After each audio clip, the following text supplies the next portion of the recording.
You come once a week or twice a week? Well, last week I only came once, but usually it's twice a week. Good for you. I think we're ready. Okay. Yeah? You're gonna count me down or just want me to start? Go ahead. Okay. Good evening, everybody. My name is Kim Hockman. I'm one of the coaches here at GC Healthy Living. And today we're gonna talk about navigating the holidays because we're fast approaching. I mean, it's November 3rd already, and we just passed one of the biggest candy holidays, right? Hopefully everybody got through with flying colors. But we just wanted to give you guys some tools and some tips as we enter this season. It's part of life. It's part of coming up with a good nutrition plan for yourself because these holidays will come every year and we will go through that, birthday parties, all the kinds of things. And so hopefully we're learning along the way as we go. So I broke this up into 3 categories basically to keep it simple and straightforward. I think the biggest thing to know about the holidays is just finding a balance and giving yourself grace. Is it going? Yeah, it's just Bluetooth. It's Eddie's phone Bluetooth. disconnecting. Okay. So of course we want to start more with food, right? And it's not just about food, it's about other things, and we're gonna talk about that in detail. But again, when it comes to the first thing, obviously lays the groundwork is our food, right? Because holidays always tend to revolve around food. So we're gonna approach it differently and think about what else about the holidays can we focus on besides just the food. So finding balance is key. So enjoy the season, enjoy the family, enjoy the social gatherings is one of the biggest things that I want to tell you. Now, whether you're working on your nutrition or you want to start the new year off right, we want to make sure that we don't derail that progress, right? Wherever you are in this process, we want to make sure we're continuing or improving on it. So the first thing I want to talk about is just setting realistic goals. So does anybody want to share a goal that they might have coming up that you want over the holidays? Any goals that you're setting for yourself as you approach and think about the holidays? What I like to call them is they're called non-negotiables. Like set something realistic for yourself. Like, for example, I'm going to make sure I get all my protein in every day. Like it's just one thing. Like we pick one nutrition goal. It could be things like I'm just going to have a salad a day. Like those little things, just picking one thing, get you through, right? Because you're going to fill up on protein, you're going to fill up on fiber. It could be taking a walk after a meal. Like if I know I'm going to indulge a little bit, then I'm going to walk after. Just picking one thing that can get you through those times where you're kind of tempted. So I call those non-negotiables. I'm going to do this before I do anything else. So think about that. Like what would be a non-negotiable? Does anybody have anything they want to throw out there? Well, for me or my family, we when it comes to food and holidays or anything, is we only make enough for that day or the second day. That's it. We don't make a big spread like we used to. I like that. So when you cook, don't make a whole bunch where, so it's only my mom and I. So there's no reason for us to be making a big meal that's gonna last forever. And if we do, Mom freezes it for Christmas. That's perfect. So you don't feel like you have to eat everything all the time in that one day or over a few days. You can break it up. Pick your favorite things and then move on.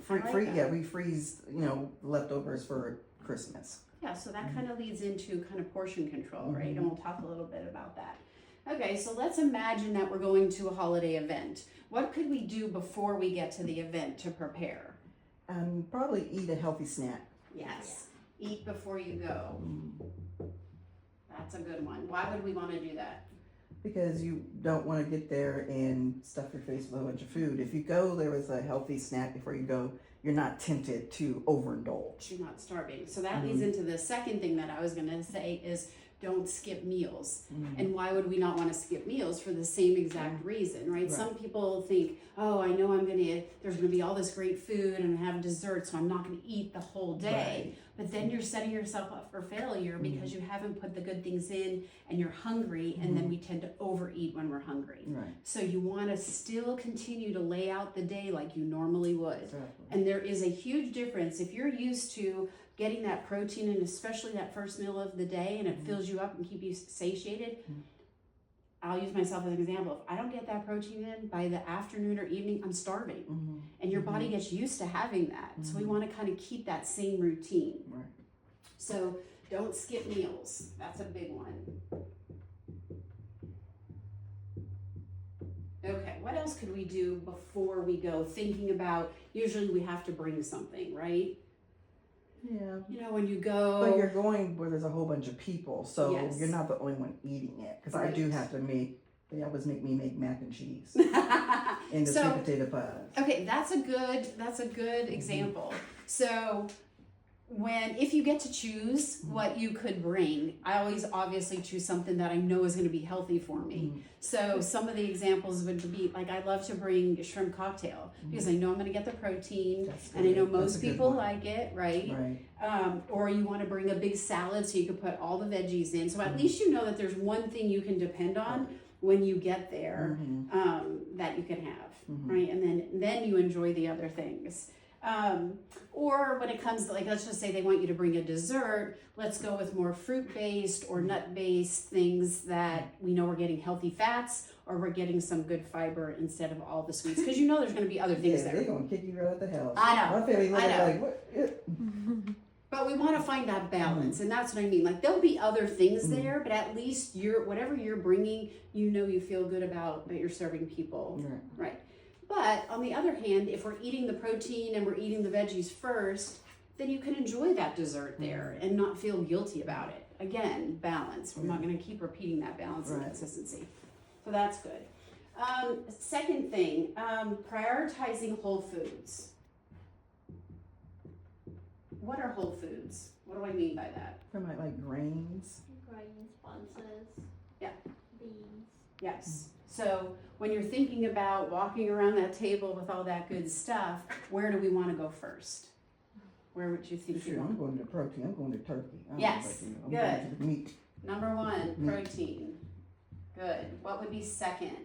Veggies. Yes. I love Why? veggies. I love veggies. Why would you want to go with these two first? What do they do for you? Give you energy. Yes, give you energy and keep you satiated, right? So then you tend to not want to overeat because you filled up with the good stuff.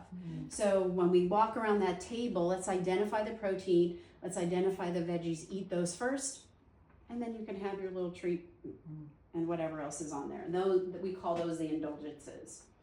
One of the other areas, let's practice some control. And what do I mean by that? You kind of mentioned it before. The portion size. Yes. And how would we control the portion size? Bring a plate that has separated portions. We have one of those at So home. sometimes they'll have like appetizer plates. So those smaller plates, right? One of the biggest tips that I ever got was just don't hang out near the food, right?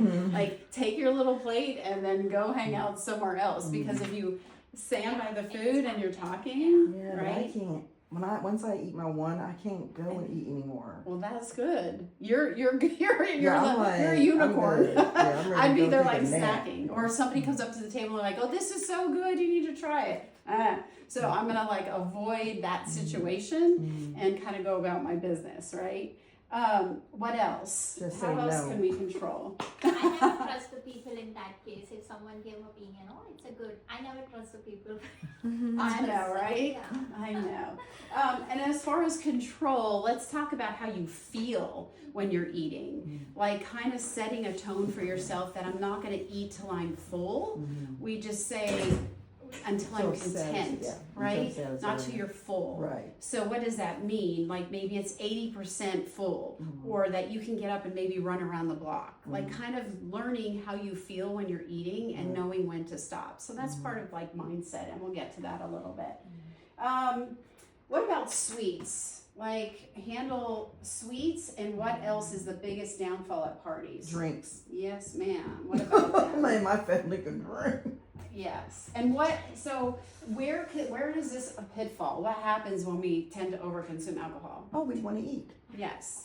Right? Our inhibitions kind of go down and we don't make the best decisions, right? So we want to again fill up on this and then have a strategy for the alcohol. Like maybe it's I'm going to have one drink, then I'm going to go to a sparkling water. Or set a limit for yourself for that total night. Right. I'm going to have X and then I'm going to be done. So again, just what is your strategy? How are you going to approach You it? got to know how you are with alcohol. Because me, I go to Yes. sleep, so I Yes. would have to have one drink that lasts for hours. But I can't do that because I got to go walk the dog. I go back and forth and check on her, and they live 4 doors down from us. So Well, you brought up a really good point, and it's like my family can, right? Mhm. So you know your environment of what you're walking into. Mhm. Like we all have different groups. Like Yeah. maybe our family does like to drink, or maybe it's the friends or certain friend groups. So again, thinking ahead of how you're going to approach that particular environment Right. is a perfectly what you said. You're Yeah. kind of already going in knowing that you might have some traps. Well, no, and because I've done parties with them before, I know how I can react to certain things. Like I don't, drink like they do. Number one, after you eat, drinking makes me full. I don't know about you guys, but I have to walk my dog, so I can't drink anyway because I have to go and walk Other her things, and do other active. responsibilities. Right. Mhm. So you need to be So responsible. know your environment. Yes. No, let's put that up here. Know your environment. I like that one. I didn't put that on there. Know your environment. That's important. As soon as we can change and control our environment, we're so much better off. So as far as the sweets, I mean, I put in here as far as, wanting to try different things. Maybe it's I'm going to try 2 things. Again, setting those kind of regulations for yourself so you don't overindulge. We're not saying don't have them, but we don't need to try every cookie on the, Right. like, for example, like my mom always made these, she must have made 12 different kind of cookies growing up. This is what she did. And My she mom would does give too. trays of it, right? Yeah. So I feel guilty not doing that because she can't do that anymore. But I said to my kids, pick one. Each of you get 1 cookie. So instead of 12, we'll Right. have 3 different kinds of Right. cookies, right? So we, again, finding that balance, right? Have a game plan. We talked about when it comes to alcohol, having one and then moving on. Okay, anything else that you think as far as a strategy when you're approaching your food that you want to add? Anybody online want to add anything? You guys think about it and you can put it on there and Kristen can tell me I can add it later. But these are all pretty good. Do you guys agree? Yeah. Kind of a good approach. Okay, so we're gonna move on to that second bucket, which is staying active. This might be a little challenging, right? Because we get busy, we're shopping, we have things to do, your list gets longer. But the biggest thing I can tell you is I need you at the top of that list all the time, right? You come first, because if you're not at your top of your game, then everything else goes by the wayside. So movement, what does movement do for us? Well, number one, it's going to burn extra calories, right? And it's going to give you energy. So those are the 2 main things we want to keep in mind so that we don't let this go by. Energy and decrease calories, right? Totally. What are we looking for here? Do we think it's like an all or nothing? Like if you can't get here on a Monday night for 30 minutes, what are your options? Well, like I said, I'm always walking my dog, so she gets walked 7 days a week. And Okay. then we have stuff at home that I can do as well, So you don't have to have a lot of machinery. Like we have weights and we have bands and, I have the box and stuff, so I can do things there if Yes. I can't get here. Absolutely. So what I love about this is being flexible. And by that, she just said that, right? Being flexible and creative. So if you can't get to the gym, you can walk after a meal. If you can't do 30 minutes, we do 10 minutes. And really the only thing you need is your body, honestly. Anything body weight. Even if you have a little jump rope, like you just need your body. Do push-ups, do squats, in between cooking, in between, go up and down the steps, park further away. All those little things will add up to burning more calories. So it's one of the last things you want to give up is that movement in any way, shape, or form. Whatever you can fit in. 5 minutes, 10 minutes, 20 minutes. And it could be different every day. So being flexible, that's not an all or nothing. And then thinking outside the box of what else could I do to kind of offset maybe if I did indulge a little bit. One of the things that I like to recommend, especially around the holidays when you have family coming in or staying with you and you're all hanging out after a big meal, think about what can you do active. Most people want to sit and watch a movie or they want to play board games, right? How about something more active? Let's go play pickleball. Let's go for a hike at Stone Mountain. Let's do something active. Go throw the ball, right? Go to the park. Because a lot of times you'll see people Take go to the the dog. park, and it's only 3 miles from our house, and they're playing a football game or, you know, whatever, do something active. Take the whole family, some of the family that's not cooking or whatever. It's like, let's go for a walk in the neighborhood, I love that. you know. Absolutely. On that note, Miss Yes. Tanya said my non-negotiable is more movement, so scheduling more walks and more workouts because during the winter and the time change, she feels like she sits more often because of the darkness. And she also is celebrating her birthday in December, so she's going to be a little bit more mindful what she's eating because of that. Good job. That's good. Good job. So that brings up a good point. Now that it got darker. Oh, sorry, at night- that was Miss Amanda. Sorry, Miss Amanda. not Good Miss job, Miss Tanya. Amanda. Sorry. I think that trying to get your workouts in earlier in the day when it's light, so you kill two birds with one. You're getting outside in the light, and then you're getting it done early because it's harder sometimes when it's dark. One of the things I like that now that it's getting darker is I feel like I could eat earlier, right? Because it's dark. I don't know why dinner needs to be dark, right? So I like that, and then you have hours after to just do what you need to do. So that's good. So getting it in early, plan around your day, use your body in any way you can, and then being flexible. Some of the things here too is the non-negotiables. Like that could be setting another goal for yourself physically, like I'm gonna hit 8,000 steps today or every day or 3 days a week. Like little goals that are realistic. So same thing as nutrition, you wanna do the same thing when it comes to your fitness and get ahead there. Okay, last thing is managing your mindset. So we kind of mentioned this. We want to enjoy, but we don't want to overindulge, right? So how can you personally find that balance? But we also need to make sure that we prioritize. What are some other things? I'm not spelling right. What about sleep? What do you think about that? Yeah, that's good. Right? Because we're hectic, we're staying up late, we're cooking, we're planning, we're doing all the things. This plays a major role in these two. Like if we're sleep deprived, think about how you feel, right? You're probably not going to make the best food choices, and then you may not feel like exercising. So one of your non-negotiables might be, I'm going to get to bed 15 minutes earlier this week because I know I'm going to have a really busy day tomorrow. So I'm really going to force myself to get into bed 15 minutes early. Right. And what that does is prepares you for the next day because you won't be as tired. And it also balances your hunger hormones because when you're sleep deprived, it can throw those off. And then we start this cycle of overeating and wanting to eat those things that usually heavier carbs when we're tired. So you want to prioritize your sleep, of course. What else could we do that helps with all of this as far as your mind? What kind of support? What about support? You're doing it on a weekly basis. Oh, here? Yeah, get support, right? A coach. Stay with it either before, during, or after to try to keep you on track. Someone's holding you accountable. They're walking you through things like this or asking what your plan is for the week. Just having that person to bounce things off of, like maybe it's finding healthier recipes. You have a sweet potato casserole that's loaded with calories. How could I make this a little healthier? And that's where we come in, and that's where there's value to the coaching or these online programs that we do, these seminars each month. You're learning a little bit, and then you can take that and apply it to whatever you want to do. What about self-care? What else could you do?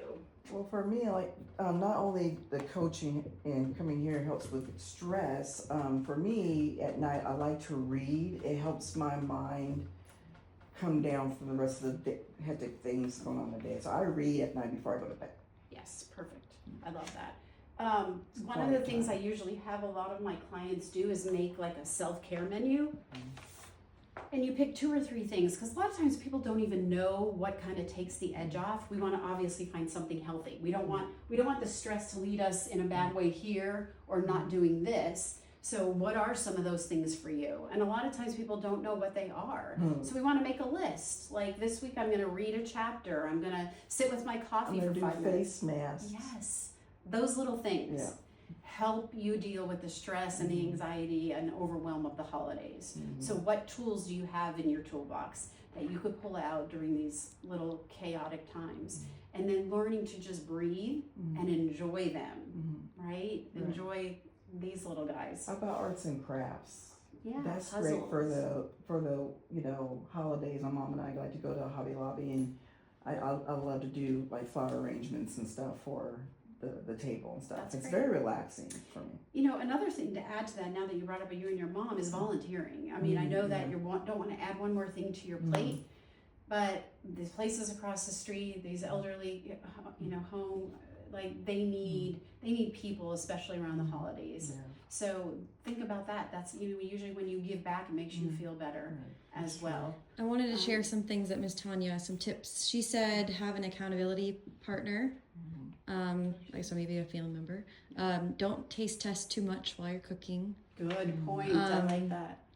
She said to hydrate the day of and after, because you never know if it's hunger or thirst. She had a lot of helpful tips. That's great. I love that. Yes, that's a good point. When you're cooking, you want to eat and then cook, so that you have to taste test a little bit, but to her point, don't eat your meal while you're standing there cooking and mixing, because that's all, again, a few added calories that you probably don't need, right? So how will we navigate these holidays? Anybody else have anything? Any questions? You are good. Yeah? No? Any big plans for the holidays? Travel? Okay. No. Anybody traveling? We also did a talk on how to navigate travel, and we have a handout for that. So maybe Kristen could put this little handout, how to navigate the holidays, and some tips on how to travel and get through that as well, because that takes it to a different, sometimes you don't have as much control, but there are things that you can definitely implement as you're traveling to make you more successful. Yeah, I'm traveling. You are? Oh man. But Okay. Well, we just Well- pray that there's no interruptions with the airports. Yes. Because I heard the line for TSA was bad. Really?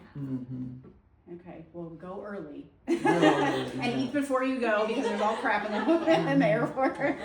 Pack your little lunch. No, there's some good travel, tips that we give you as far as what to take, or when you get there, how to plan accordingly. Yeah. And we can share that. Or you may have you seen it before? No. Okay, well, we could share that with you. These little tools, you put them in your toolbox and then pull it out and see what applies to you. Okay. So anything will help. Okay, good. Kristen, do you have anything to add? Nope, it was great. Okay, thanks you guys. Thanks. Happy holidays. Thank you so